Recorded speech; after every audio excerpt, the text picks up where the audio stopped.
नमस्कार। यह है भाई दूज का पवित्र त्योहार। इस दिन का अपना एक अनोखा महत्व है, क्योंकि यह भाई बहन के प्यार और विश्वास को और भी मजबूत बनाता है।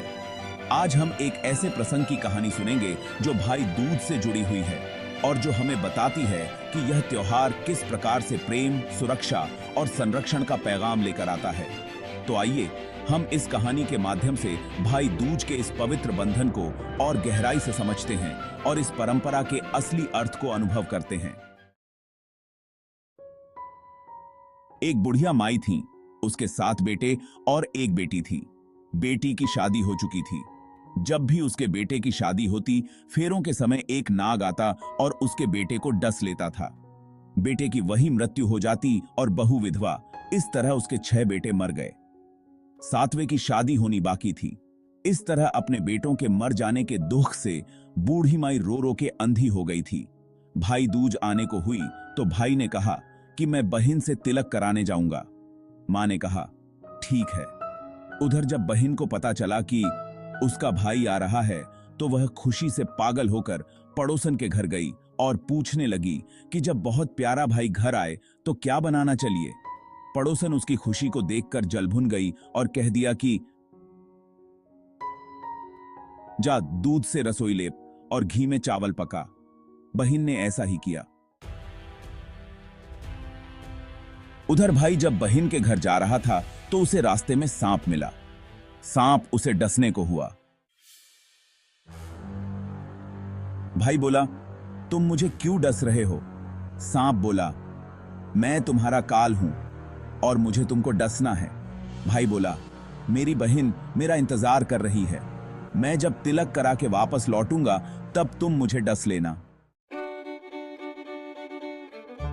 भाई बोला, मेरी बहन मेरा इंतजार कर रही है। मैं जब तिलक करा के वापस लौटूंगा तब तुम मुझे डस लेना। सांप ने कहा, भला आज तक कोई अपनी मौत के लिए लौट के आया है जो तुम आओगे? भाई ने कहा, अगर तुझे यकीन नहीं है तो तू मेरे झोले में बैठ जा। जब मैं अपनी बहन के तिलक कर लूं तब तू मुझे डस लेना। सांप ने ऐसा ही किया। भाई बहन के घर पहुंच गया। दोनों बड़े खुश हुए। भाई बोला, बहन जल्दी से खाना दे, बड़ी भूख लगी है। बहन क्या करे? न तो दूध की रसोई सूखे, न ही घी में चावल पके। भाई ने पूछा, बहन इतनी देर क्यों लग रही है? तू क्या पका रही है? तब बहन ने बताया कि ऐसे ऐसे किया है। ने बताया कि ऊंची बदान के गए हैं। भाई बोला, अरे पगली, कहीं घी में भी चावल पकते हैं और भला दूध से कौन रसोई लीपता है? जा गोबर से रसोई लीप और दूध में चावल पका। बहन ने ऐसा ही किया। खाना खा के भाई को बहुत जोर नींद आने लगी। इतने में बहन के बच्चे आ गए। बोले, मामा मामा हमारे लिए क्या लाए हो?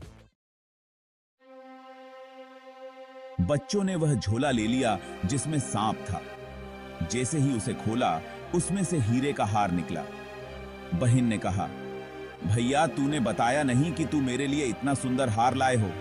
भाई बोला, बहना तुझे पसंद है तो तू ले ले, मुझे हार का क्या करना। अगले दिन भाई बोला, अब मुझे जाना है, मेरे लिए खाना रख दिया। बहन ने उसके लिए लड्डू बना के एक डब्बे में रख के दे दिए।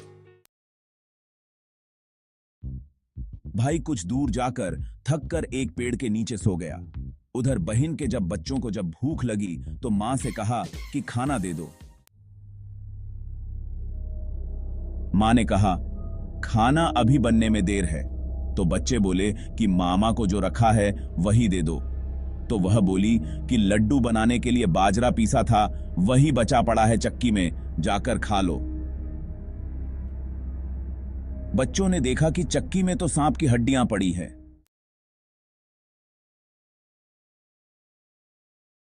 यही बात मां को आकर बताई तो वह बावड़ी सी होकर भाई के पीछे भागी। रास्ते भर लोगों से पूछती कि किसी ने मेरा भाई देखा क्या, किसी ने मेरा बावड़ा सा भाई देखा। तब एक ने बताया कि कोई लेटा तो है पेड़ के नीचे, देख ले वही तो नहीं। भागी भागी पेड़ के नीचे पहुंची, अपने भाई को नींद से उठाया। भैया भैया, कहीं तूने मेरे लड्डू तो नहीं खाए?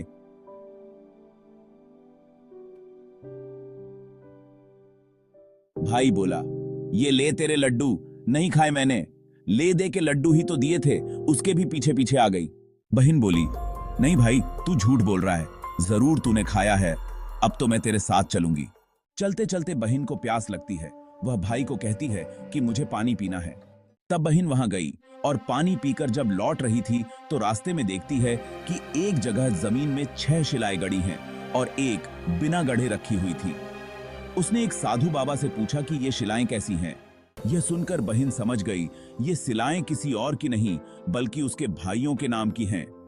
उसने उस बुढ़िया से अपने 7वें भाई को बचाने का उपाय पूछा। बुढ़िया ने उसे बतला दिया कि वह अपने 7वें भाई को कैसे बचा सकती है। सब जानकर वह वहां से अपने बॉल खुले करके पागलों की तरह अपने भाई को गालियां देती हुई चली। भाई उसके ऐसे व्यवहार को देखकर चौंक गया, पर उसे कुछ समझ नहीं आया। इसी तरह दोनों भाई बहन मां के घर पहुंच गए। थोड़े समय के बाद भाई के लिए सगाई आने लगी। उसकी शादी तय हो गई। जब भाई को सहारा पहनाने लगे तो वह बोली, इसको क्यों सहारा बांधेगा? सहारा तो मैं पहनूंगी, ये तो जलेगा, मरेगा। अब जब भाई घोड़ी चढ़ने लगा तो बहन फिर बोली, ये घोड़ी पर क्यों चढ़ेगा? घोड़ी पर तो मैं बैठूंगी, ये तो जलेगा, मरेगा, इसकी लाश को चील कौवे खाएंगे।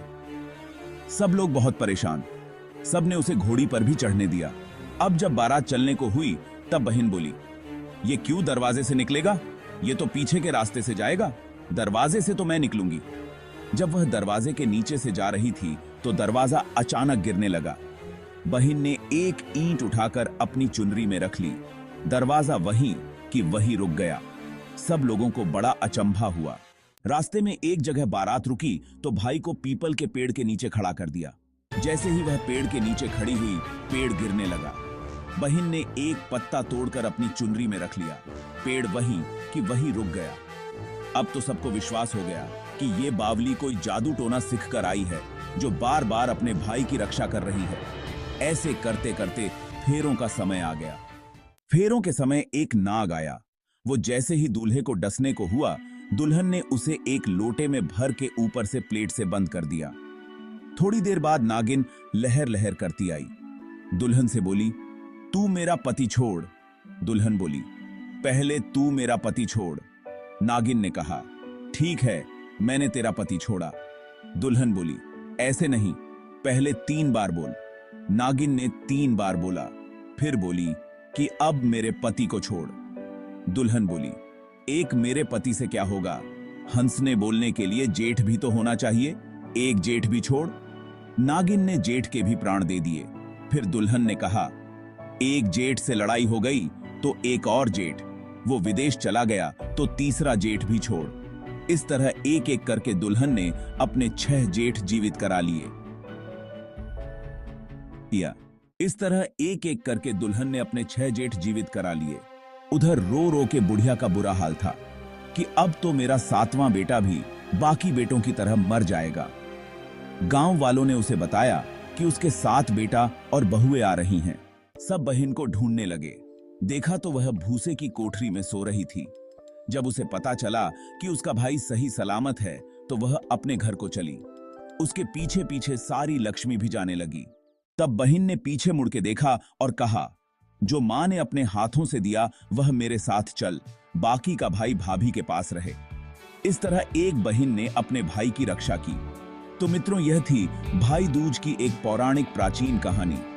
मित्रों, यह कहानी आपको कैसी लगी?